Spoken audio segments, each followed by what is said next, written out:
What's up, all that jazz? What's up, Sister Erica?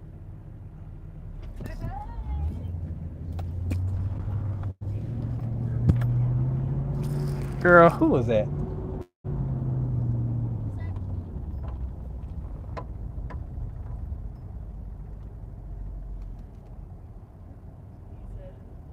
Wheezy baby. What's happening? This is my dark night of the soul time. Well, stay strong, my friend. Uh, let's look at the silver lining in the cloud. This is the perfect time to be having that time in your life, looking at all of the astrological things going on, um, retrogrades and eclipses and all this stuff happening. This is the perfect time. You know, that whole that's perfect segue into what I want to just chit chat on. The goddess demands vulnerability. You know, um, that old story that everybody talks about in Genesis, where Jacob wrestled God all night, and he was injured in the hollow of his thigh.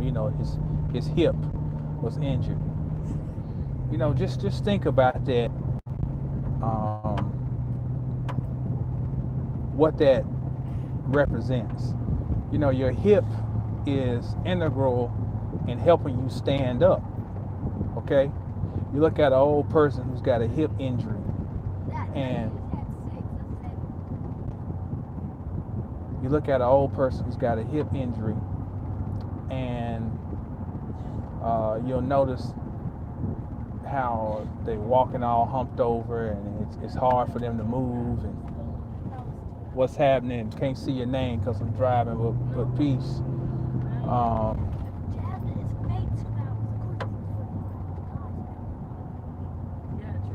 the hip in the story,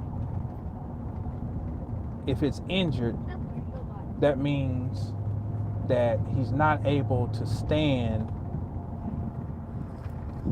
normally because he's injured.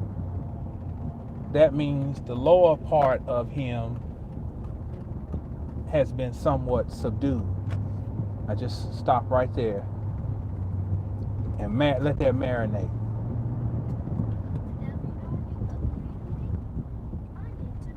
He wrestled God all night. He said, I'm going to call this place Peniel or Pineal. Now, this is found in, it might be Genesis 31. It's something, one of the 30-something chapters in Genesis, the story of Jacob wrestling God all night. His hip is injured, so that means he's going to have problem standing, meaning his... Hey, look. Don't intentionally try to get louder, Jada.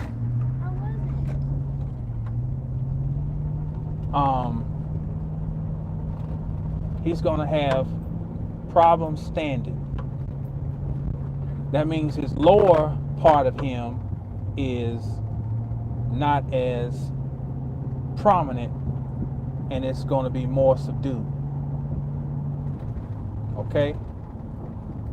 Dark night of your soul is a transferring of power. It's a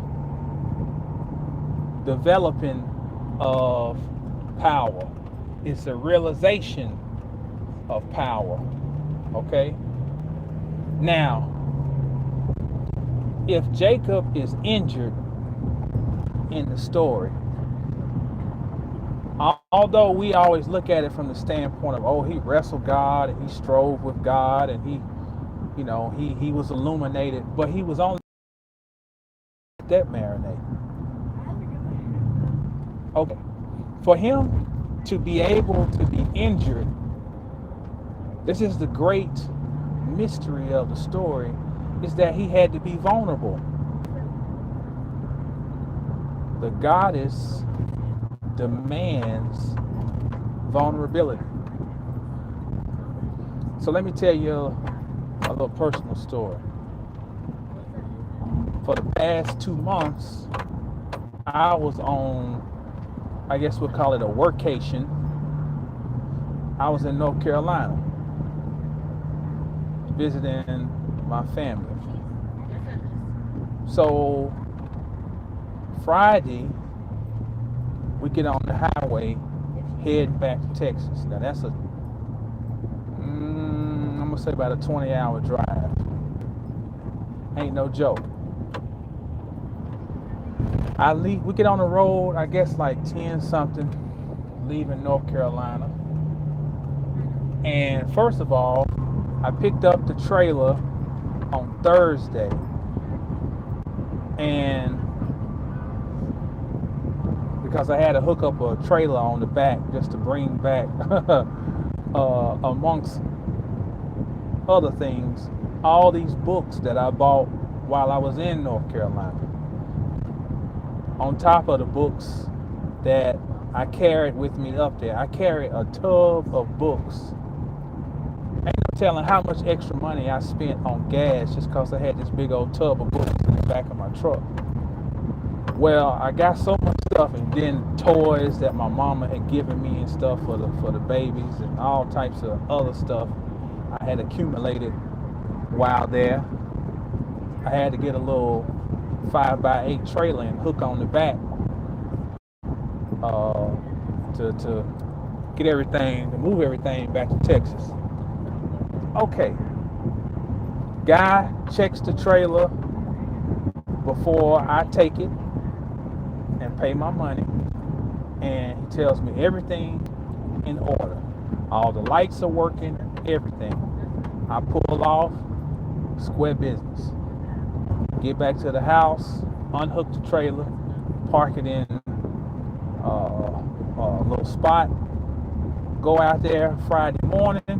I load up the trailer with all these books, so forth, and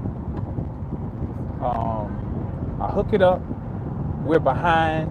We finally get on the get everybody loaded up, and we hit the road like 9 something. Well, but before I go, something tells me check these lights just to make sure everything's in working order before you get on this road. Go back there, lights ain't working. Call U-Haul. They tell me, well, you can bring it back down here and we can check it out. They check it out. They don't have an answer. Oh, we think it's your truck. It's not. Now, this is a raggedy trailer, but we think it's your truck and blah, blah, blah, blah, blah. We can switch out the trailer. Now, I got this trailer already packed. Back already hurting. I had thrown my back out while I was there in North Carolina,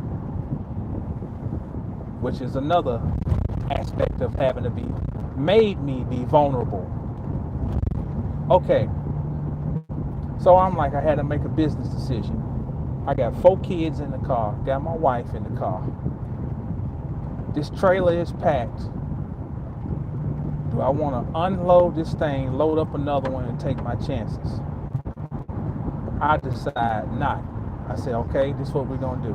We're just going to drive during the daylight hours, which was my plan anyway.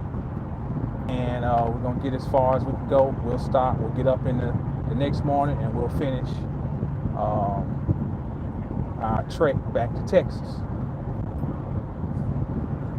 Needless to say, we have no problems traveling. I go to Atlanta. I get to Atlanta. I hit I-20 and I take I-20 straight across. That's my route I take going to and fro. So we stop, I guess, a couple of times. Sun starts going down in Alabama. Okay? And I decide I'm gonna keep pushing. And I get to my plan is I want to get to Meridian, Mississippi, which is right there at, at the pretty close to the Mississippi state line. I look down at my gas and I'm like, man, I got about an eighth of a tank. But you know, in this truck, I've driven this truck so long, and me being a Negro, I have learned how far I can push this thing on no gas. Peace, what's happening? I can't see your name, but what's happening? By this time, it's like almost 9 o'clock Central Standard Time. Sun is down, it's pitch black dark. We are now approaching the Mississippi state line, and guess what happens? The truck cuts off. I'm in the right hand lane on the highway. Truck cuts off. I look over my wife. I said, the truck done cut off. So at this time, of course, my steering, your steering changes when your truck's not running. And I got to maneuver myself off to the shoulder of the highway. At that moment, I cannot describe the fear that I felt. I'm responsible for this whole carload of people, 4 children and my wife. I'm responsible. And I have let the truck run out of gas. Not because we couldn't get gas 12 hours. I was through. 1.5. We got caught in traffic somewhere else. So I was done. I can't explain or convey the horror that I felt sitting on the side of this road. I stopped. I tried to crank the truck up. It wouldn't crank. So my mind is thinking, okay, I'm going to have to call a tow truck. Ain't no telling. We're going to be sitting on this highway. What if somebody come and hit us while we're sitting on the shoulder of the road? We're like a sitting duck. After I think that thought, I go back. I try to crank the truck again. Truck fires up. I put my hazard lights on, and I proceed to working my way down it was exit 1. I guess it's right there at the Alabama-Mississippi line for Cuba and Demopolis, either Alabama or Mississippi, and we're able to get our gas. But when that happened, something sparked in my mind. There was no magic. There was no mantra. There was no tricks, no nothing that I could call on at that moment.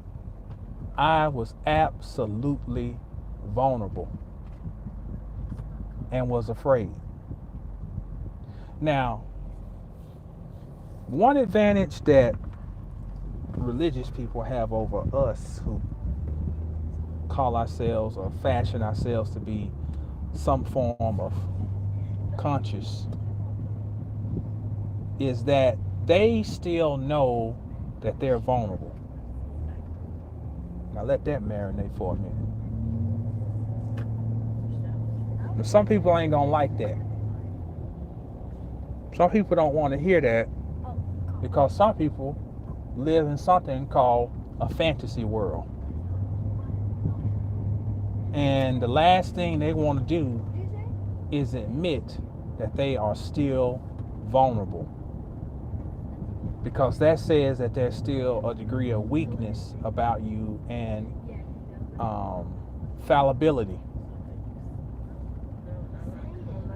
The truth, though, is that if you were above vulnerability, there would be no purpose for you to have incarnated into a human existence. And The goddess demands that you be vulnerable. Now I want you just to step back and think. I want you to really think about what I'm saying to you. How much courage does it take, or how much courage can I say I really have if I'm not put into a situation where I feel like I don't have absolute control? See, this is we're talking about dealing with truth here. See, we are shifting in our pursuit of the truth, and it keeps morphing and changing. Now, see, it's not popular for people to tell you that, we've discovered all this information, all this knowledge, and so forth, and blah blah blah, and we're always looking at it from a standpoint of how much it empowers you. But if you understand metaphysics, there's always a flip side to everything. And it's not about one side being bad or good, it's about balance. Kabbalah is about balance. You're balancing out energies. You're experiencing two sides so that you can move to the middle. Okay. In order to experience both sides, you got to be vulnerable. In order to truly know how much power you have to be vulnerable. To test your courage, you got to be vulnerable. Because that means you got to be like, we talk noise, I'll tell you, we talk noise about that black book or that whatever color yours is, they'll call that Bible. But I mean, it's so many metaphysical stories in there, it's unbelievable. You grew up learning about Shadrach, Meshach, and Abednego being thrown into the furnace, or Daniel in the lion's den, and all these other stories. And fear is an element in all these stories. We're told so much about you're not supposed to have any fear, you're never supposed to be afraid, and I understand where we're coming from when we take that stance, because we're having to overcome being drilled and conditioned with fear.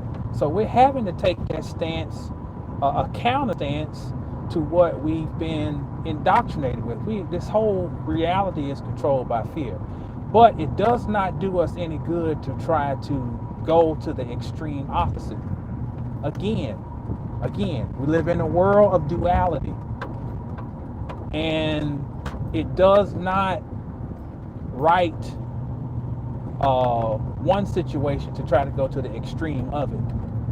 The only purpose of the extreme of one reality is to show the necessity of finding the middle point. That's it. That's the purpose. So this thing of being vulnerable and feeling vulnerable is actually a part of our growth as God conscious people, or people who are understanding our divinity. Because if I don't feel vulnerable where I'm at now, then I don't have something to aspire to or to continue to grow to. And once I don't have anything that I can grow to, and I'm no longer in a state of becoming, then I am the equivalent of being dead. I'm stagnant. So yes, fear too has its place. It has its place. It's an emotion. Motion, movement, energy, movement. It's a movement of energy. Where fear becomes toxic is when fear becomes permanent. To live in a permanent state of fear is toxic. It is detrimental.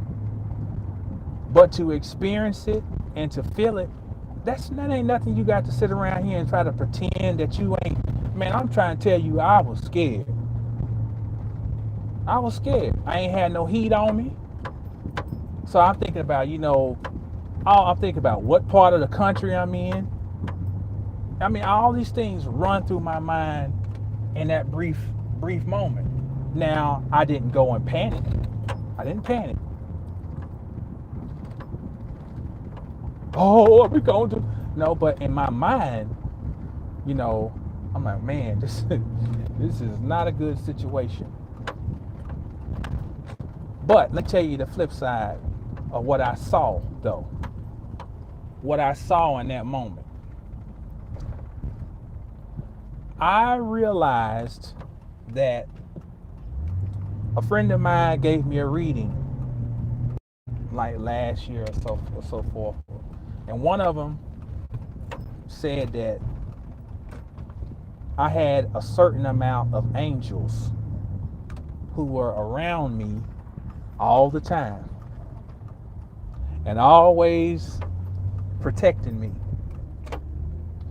Now, through me experiencing the fear that I felt out there on the highway and the vulnerability that I felt, guess what was confirmed for me?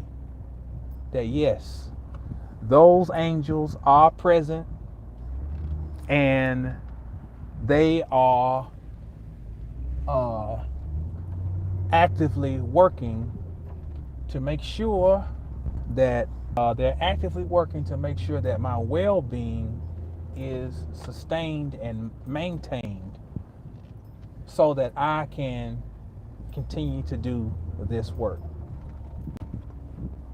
Now I want you to stop. I want you to let that marinate. Now I can be egotistical and I can be dismissive and I can say that, hey, I tapped into my third eye power and uh, my kundalini supplied the fire that was needed for the spark plug to ignite the gasoline and start my vehicle back up. Now I can do all that and I can entertain you, and some people are gonna buy it. They will believe it. But I ain't gonna believe it. I'm gonna know that I'm lying. I'm misrepresenting things. And then those angels who block for me and who stand in the gap for me and who protect me, I lose a degree of that power and protection because I'm misrepresenting myself and their energy and and the collective energy that makes up what I am. So I must keep it real. I must keep it real because that's what makes it real. That's what makes it something that you can hang on to hold on to, and to give you something to reflect back on and something for me to reflect back on down the road. You need trauma at times for something to sink in and to really um, take hold. It's just like playing sports. All of us who play sports, especially, play football, until you get out there in the game and you participate in the first play from scrimmage where uh, um, you make contact with the opposition. There's a slight degree of fear that you feel. It's not that you're afraid of, is am I going to get hurt? Are they too tough? It's the fear of the unknown. It's because I've watched these people on film. I've studied and I've seen their tendencies and so forth, and I've prepared, but there ain't nothing like getting out there in a game and having to um, get into that first play and make contact and to see how strong is this guy in front of me. How fast are the linebackers? How fast is their defense all together? Can I get up?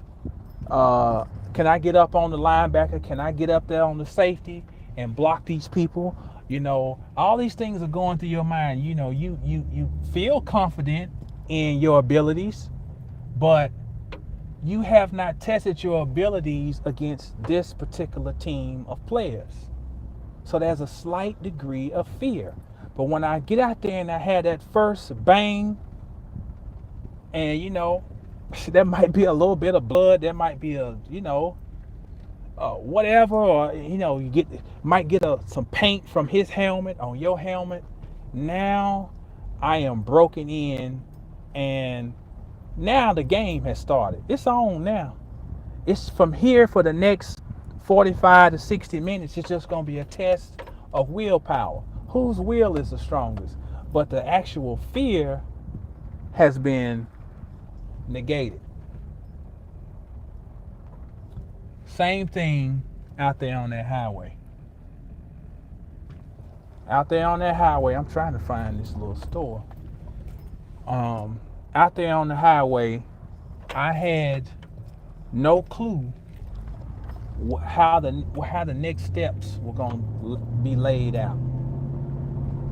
All I knew at the moment is this damn truck done shut down, and it's my fault because I did not take the steps that I needed to prevent that from happening. But it was supposed to happen. It was all spiritual. It was all spiritual. So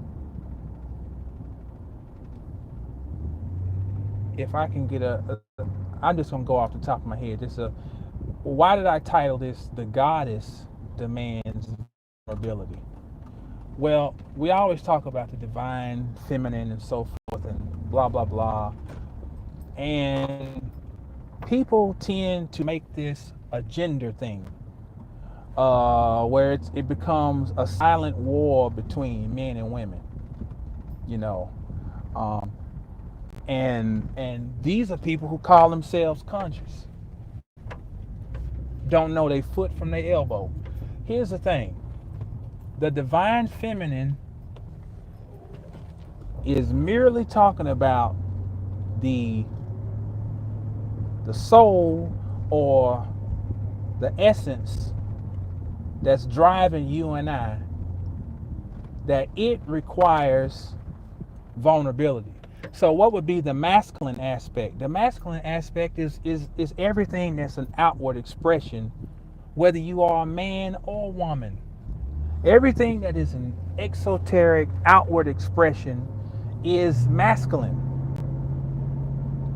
The goddess is the aspect that is hidden in you, and that is what demands vulnerability. That means the exoteric part of me, of Jamal, was like, man, I don't know what we're going to do. And in experiencing that fear and that confusion, then that my masculine aspect was subdued. My masculine aspect was subdued, and by that happening, then the goddess was able to take over, because I was vulnerable and I was left open for her to take control. Now, when we talk about this stuff is real. This is as real as it can get. Come on, man. Riding on 5 miles an hour. And it's interesting how this thing just plays out, because everything is a bunch of paradoxes and ironies and contradictions. It can seem that way. It can seem that way because, like I said earlier, we talk so much about, the whole point of us getting into this, what's to find our power? You know, none of us look to sign up and join something, or get into some type of new mode of thinking only to be handicapped and to be left feeling afraid. So it seems like a contradiction to come back and then say, well, part of the route of accessing your power is to have to go and feel vulnerable. You're like, well, man, that was the problem where I even got into this. But here's the thing. You were unconsciously vulnerable. That's the difference between being vulnerable because you don't know and being vulnerable because you know, if that makes sense. Those are two totally different things. Being vulnerable out of ignorance is where we came from. Being vulnerable out of understanding is empowering. Because now I'm saying that I am vulnerable to this higher self that I keep talking about all the time and I keep referencing and taking this analytical approach to. Now it starts to have, as my daddy used to say, it's got some legs on it. Now now Jacob can stand back up. Jacob is vulnerable, which is why his hip was injured. That means he was open to being attacked. But once he was injured in his hip, then he saw the face of God. Now this is real, as we used to say, this is real talk.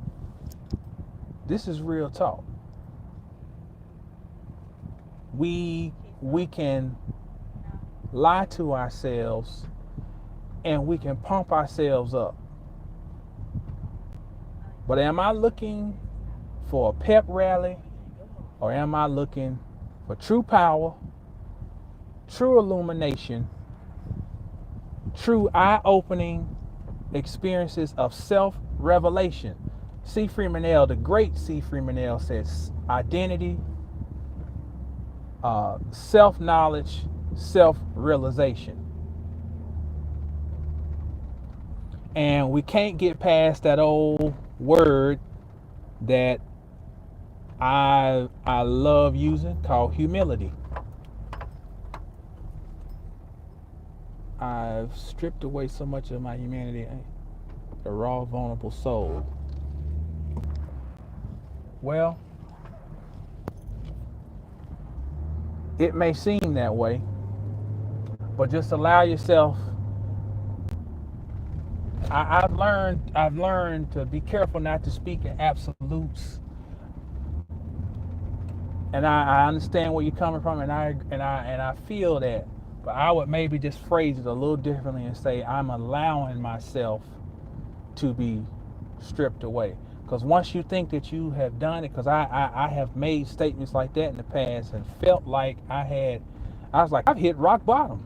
I've gotten as low as, and our words have power, and sometimes you'll have to be shown that no, you haven't hit rock bottom yet. So let's dose it up a little bit more. So I'm allowing myself to strip away, and I'm allowing myself to go with the flow and understand, and I'm allowing myself to be vulnerable. Now teach me what I am to learn through this. Teach me so that this will not just feel like punishment. I want to learn through this. And then because we ain't no Satan masochists or whatever they call them things. We're not enjoying suffering. We're not relishing at the thought of suffering, but we're understanding its place.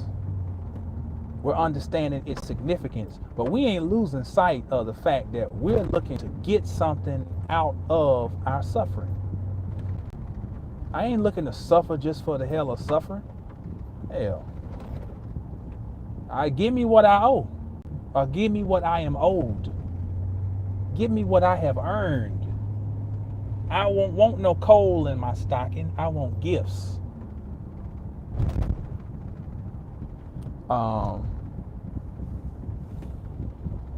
But I feel what you're saying though, for real. I'm on.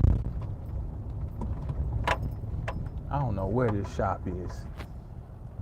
Let's see what else we got. Pride is concerned with who is right, and humility is concerned with what is right. Keep the jewels, no doubt, no doubt. Christ 33 says, own your PTSD for sure.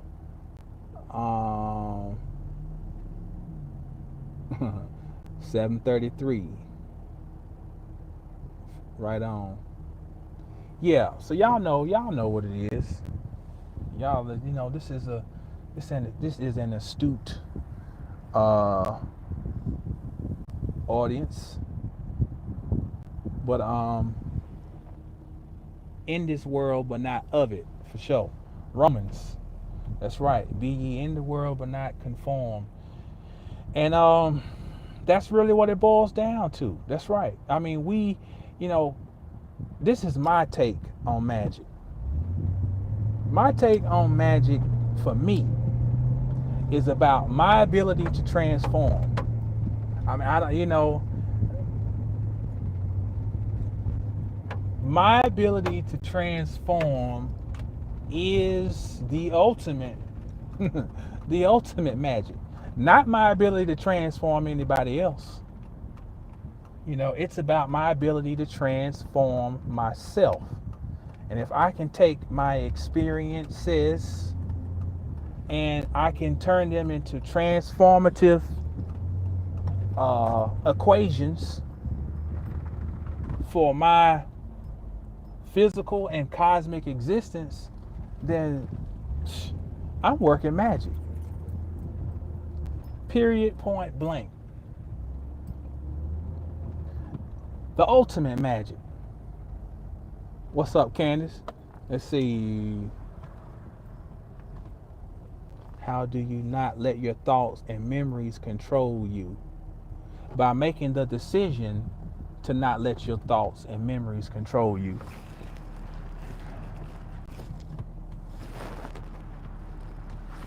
That's how.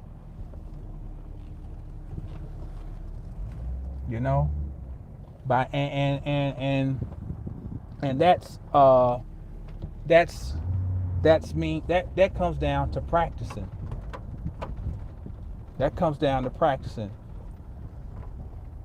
Peace Almighty. That's a practice. Everybody always, you hear everybody saying this: do the work, do the work. You got to do the work. Well, what the hell is the work? That's what we're talking about right now. This is the work. Allowing yourself to be vulnerable is doing the work. Allowing yourself to experience and feel what you feel is doing the work. Not trying to run from it, trying to run around it. Feeling it, but not letting it control you like you just alluded to, or consume you. Now that's hard to do.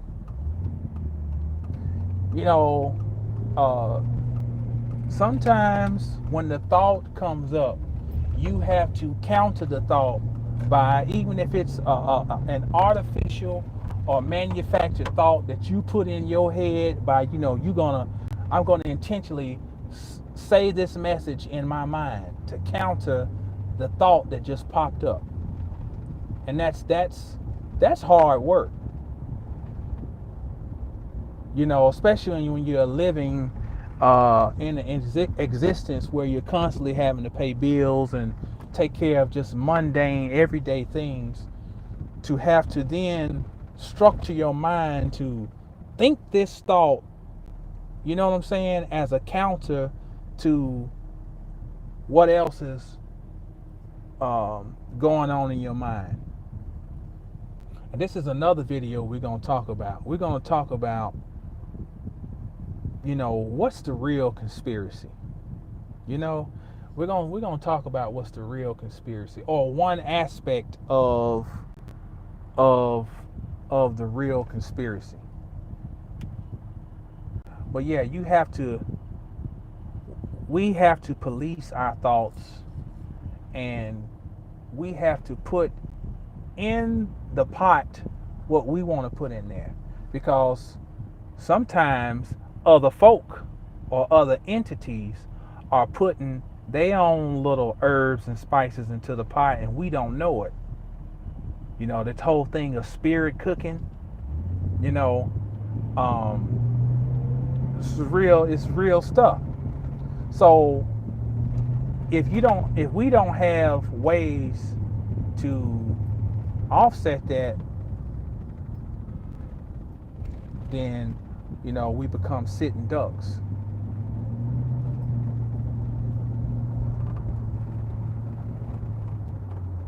I think we respect these. I can't see it. I'm gonna have to wait till I stop.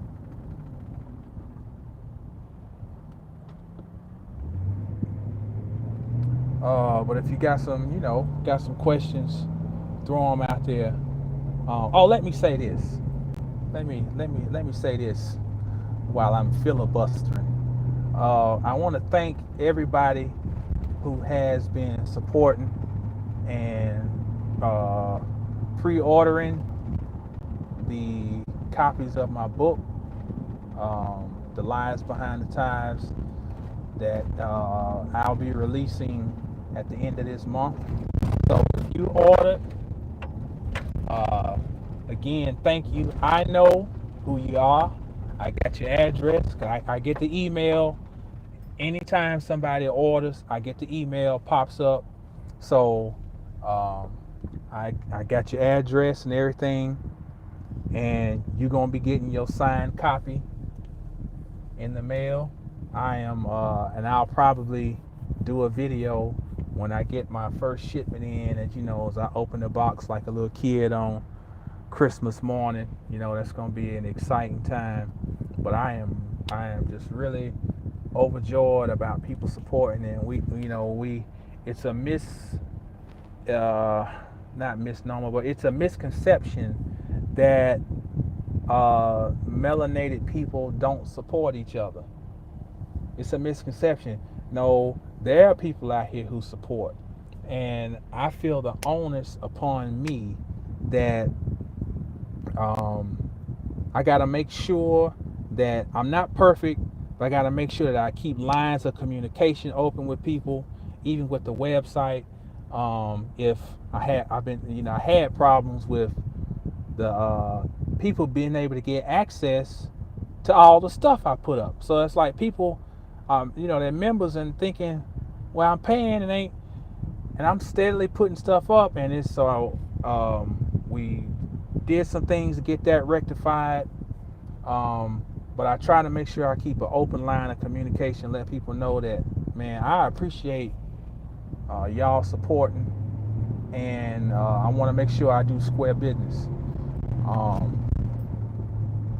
But anyway, you can go over to mastersofthecosmos.com, click on books. You can pre-order your copy, $29.99. My book too is worth $100, worth more. But Spirit told me not to try to play that game, and stick to my personality. And that's never, my personality is reflected in the price of the book, $29.99. But I guarantee you, it's a well spent $30. And I'm gonna do a video on how you need to read this book, because this is not a book to pick up and just float through it. You're not gonna be able to read through it like that. It's a scholarly book, but it's one that you can pass down to your children. Anyway, back to the comments. Let's see what we got. We show. I think we slow down. This is Lord Kashan Allah, and forgive me if I say pronounce your name wrong. Down the spirit. I think we slow down the spirit code by supporting you and doing the work themselves and supporting others out here doing the work. I appreciate that. Right. Do your work. As far as we all collectively doing the work on ourselves creates. And oh, that's beautiful. I got to come back to that. I'm gonna tell you something about Durga. How do you do shadow work? I don't know how other people would really use that term because I'm just simple. Or we just call it your inner work or working on your inner child, so forth. How do you do the work? That's a multifaceted question and answer. But I'm gonna tell you one way is let the child speak. Let the child speak. Invite the child to speak and let it speak and listen. Acknowledge it. Acknowledge it. Because the shadow or this hidden child or inner child has to be integrated. So then we're going to have to sit and listen to what the child's fears are, what makes it sad, its hopes, its all whatever. Let the child speak. And see, that comes back to the vulnerability. By being vulnerable, every time that you feel just acute fear, you are always going to reflect back to something in your childhood that you can remember where you felt that way. That's doing the work. Now the next step is to come to a resolution. And part of the resolution is to reflect on times when you've seen the other side. Everybody's got a victory or victories that they can reflect on. Now, you can look at them on a superficial, mundane level, or you can also look at them on the level of overcoming. And every time you can look back and remember when you were afraid and overcame, then that becomes a template for you to consistently build on and move forward with in the future. The problem is, told you that your victories don't matter. That's why some of these old cushion foot ass teachers who get out here talking make you feel like your realities are insignificant in comparison to what. No, your truth is your truth. Your victories are your victories. Your pain is your pain. My wife is a nurse, and she always says all pain is real. You can't go in a room and tell a child who says they're in pain that you ain't hurt. No, your pain is real. And if your pain is real, then your victories are real because it's about you. So you got to identify those little times that you've had victories and you thought they didn't matter. They did matter. They do matter, and they will always matter because it don't matter about what Brother Jamal think about you or what so-and-so. It's about you. That's doing the work. That's doing the work.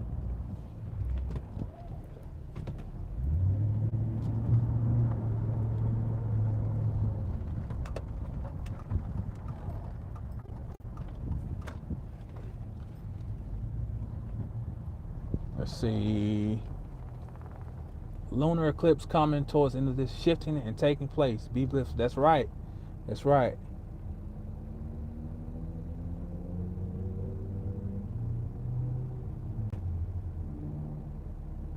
Thank you, Candace. That's right. Sign with blood, that's what it is. Lord Kashan said, you do shadow work by studying your subconscious and dark parts of yourself via thoughts and past mistakes. Facts. This month. Okay, okay, all right. Let's see if there was any more questions, or comments and whatever. Um, so much I want to talk about, but we're gonna we're gonna keep these to. We'll do these separately. Oh, this is what I want to tell you because somebody made a comment and it triggered something in my mind. Uh, uh,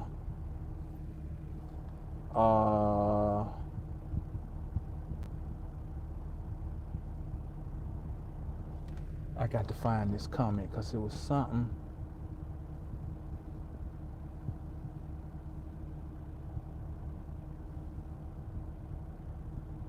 We project these. Okay, either way,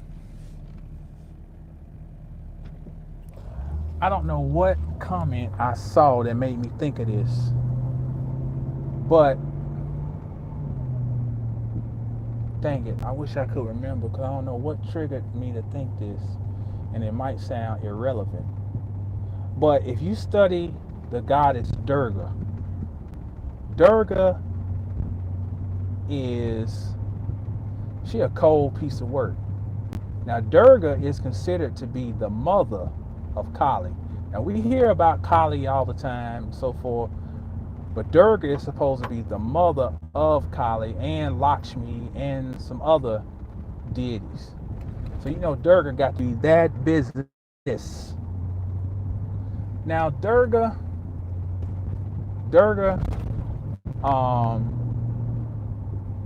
is formed. We were talking about earlier about that the goddess demands vulnerability and so on. Well, that's the title, but I talked about it earlier. Well, in one account, and this is a great book to read up on Durga right here. This I went to my storage just to get this out. This is Hindu Goddess, Vision of the Divine Feminine in the Hindu Religious Tradition by David Kinsley. You've heard Brother Bobby talk about this book. It's I would say it's a must-have. But one way that Durga is formed is that these gods, these male gods, are in a state of distress. Okay, they're under attack, and there's a threat to their survival, and they get together and they all release their energy. Okay, and the energy that they release is what forms Durga. Now, if they're in a state of distress, that means they're vulnerable. That means Shiva. That means Vishnu, Brahma, all the big boys, all the dons. They are in a state of distress, and in by them acknowledging that they are in this unfavorable position, they then create the space for Durga to come online. The goddess demands vulnerability. And until you are vulnerable, her true power is not realized. I stand as a witness. Stand as a witness.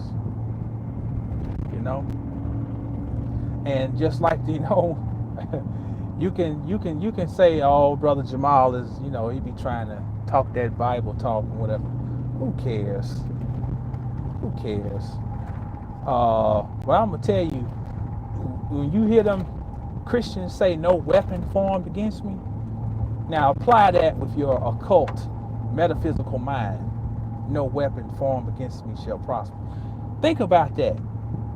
These gods, Vishnu, Shiva, top dogs. This is A1 gods. In their acknowledgement of their weakness, they form something even greater than what they are, and no weapon formed against them is able to prosper. Man, that's some heavy stuff, man. That's some heavy stuff. I'm trying to tell you. I'm gonna read one more comment. We're gonna wrap this up. Oh, okay. I thought Durga was a version of Kali. Well, I mean, ultimately, they all are versions of the same, but they give the hierarchy to help us structure our minds to understand the depth of the power. But just the mere fact of saying, when you take into account how powerful we envision the energy of Kali to be, to say that there's something that gave birth to that, is only to give us a contextual reference as to the depth of the power that we're talking about. Okay, been to Kali mantras since June. That's what's up. That's what's up. And you are causing havoc, you and your Kali mantras. Oh yes, you're causing havoc, as is reflected around the globe, as is reflected in California. Ain't that something? So how about we wrap it up right there, so we don't don't wear y'all out and bore you to death by rambling. But I got so much more I want to talk about, so much more to discuss, and we'll come back, we'll circle back and catch back up on the top side.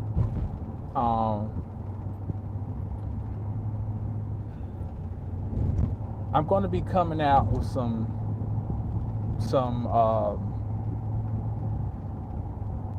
I don't know how many of y'all drink coffee or drink tea, but I'm an avid coffee drinker. So I love my mugs. So one thing you're gonna be popping up here soon is you're gonna have some mugs for y'all to sip on your coffee and reflect on some higher consciousness at the same time. You can support in that way. You'll be able to get you some fly gear. Start with some t-shirts. But that's just something down the road. Stay tuned for. But we working with what we got. Making it do what it do, and we taking crumbs and slowly turning them into bricks. But I hope this is it's never bored. Oh, I appreciate that for sure. The Bible is a jigsaw puzzle. Yeah, jigsaw, because it's Kabbalah. That outro is but yeah, we gonna come back again and chop it up. I want to thank all of y'all, for subscribing, for liking the videos, for sharing the videos. Shout out to Massively Foolish. And I appreciate my members, mastersofthecosmos.com. I appreciate everybody who has purchased the book, and those of you who will purchase the book. And all I can tell you is that just stay tuned, because as long as I got breath in this shell, there's a lot more coming. So as always, stay down until you get up. And when you get up, stay down. This is Brother Jamal, mastersofthecosmos.com. Chunk and the deuce. Peace.